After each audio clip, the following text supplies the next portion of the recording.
Bonjour YouTube, c'est Trojitech, comment ça va? On se retrouve dans une toute nouvelle vidéo pour parler de 5 news tech folles. En premier, on va parler de Airbus qui teste un vol sans pilote sur un A350. On va parler de centrales nucléaires Ça se prononce nucléaire. avec une impression en 3D d'un réacteur. On va parler de AirPods Studio, tout ce que l'on sait du premier casque d'Apple. Imprimer un vrai microscope chez soi, c'est possible. Et Ultra RAM, la mémoire universelle, se précise. Alors on va tout de suite parler du premier sujet qui traite, donc comme je le disais, qui parle d'aviation avec un vol complètement autonome sans pilote. Déjà très automatisé, comme vous le savez, les avions vont bientôt pouvoir se passer de pilote. Airbus vient de conclure avec succès son projet Autonomous Taxi, Take-off and Landing, ou en français, roulage, décollage et atterrissage autonome. Il faut savoir que c'est les 3 phases normalement gérées par un pilote qui va conduire donc des avions, piloter des avions, c'est mieux.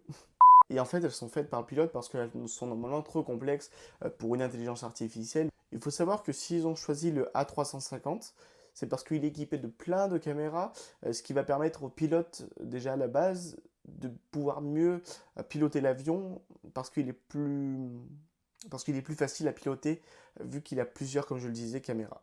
Il faut savoir qu'Airbus a réalisé ce test sur un total de 500 vols, dont 450 pour pouvoir entraîner l'intelligence artificielle. Il faut savoir que le test final réalisé avec succès était une série de 6 vols, incluant chacun 5 décollages et atterrissages. Le système parvient à repérer la piste d'atterrissage, mais en plus à corriger la trajectoire en fonction du vent, ou toute intempérie. En deuxième sujet, on va parler d'impression 3D et de réacteurs nucléaires.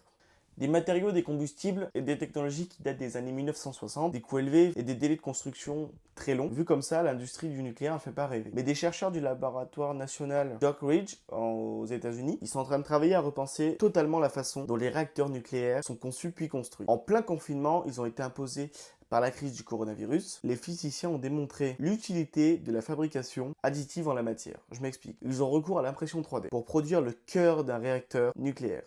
L'objectif de ça, en fait, ça va être de baisser les coûts et les délais de construction et imaginer un nouveau modèle pour le déploiement accéléré de systèmes avancés et tout ça d'ici 2023. En plus, les technologies de surveillance, elles évoluent tout le temps, donc ce qui va permettre de qualifier en fait le matériau en temps réel, en plus d'analyser toutes les performances avec une intelligence artificielle, qui va permettre aussi aux chercheurs de pouvoir perfectionner le design de ce réacteur nucléaire. Pour ce troisième sujet, nous allons parler de Apple Studio, tout ce que l'on sait du prochain casque d'Apple. Les rumeurs courent sur un nouveau casque haut de gamme chez Apple. Les rumeurs se précisent et Apple se prépare pour un lancement prochain. Selon John Prosser, le casque viendrait étoffer la gamme d'écouteurs AirPods et s'appellerait AirPods Studio. L'une des particularités de ce casque serait l'intégration de multiples capteurs. Il faut savoir que les oreillettes AirPods, elles détectent automatiquement si elles sont placées dans l'oreille. En les enlevant, on met la musique en fait en pause. En fait, AirPods Studio aura un peu le même fonctionnement, sauf qu'il détectera si le casque est posé sur la tête, donc en fait sur les oreilles ou sur le cou. Le quatrième sujet où on va parler de microscope.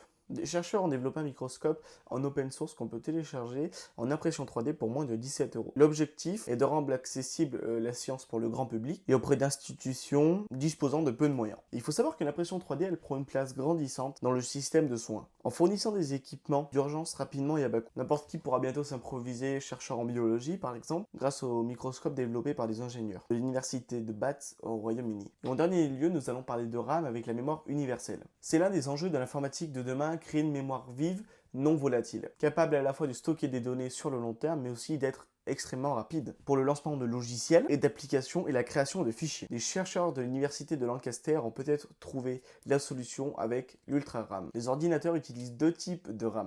La mémoire vive ou RAM, qui représente la mémoire de travail, et une mémoire de stockage de type disque dur et flash. La première est très rapide mais aussi très volatile, notamment rafraîchie pour ne pas être perdue. La seconde conserve les données lorsqu'elle n'est pas alimentée, mais est beaucoup plus lente. En juillet 2019, donc l'année dernière, un groupe de chercheurs de l'université de Lancaster, en Angleterre, avait annoncé être parvenu à créer une mémoire universelle combinant les avantages des deux. Les simulations montraient que cette mémoire pourrait bientôt être utilisée à plus grande échelle afin de produire des puces qui pourraient remplacer les technologies actuelles. Ben voilà les amis, la vidéo est terminée. Si vous avez aimé, n'hésitez pas à liker et vous abonner. C'était Trojitech pour vous parler de 5 news tech folles #2.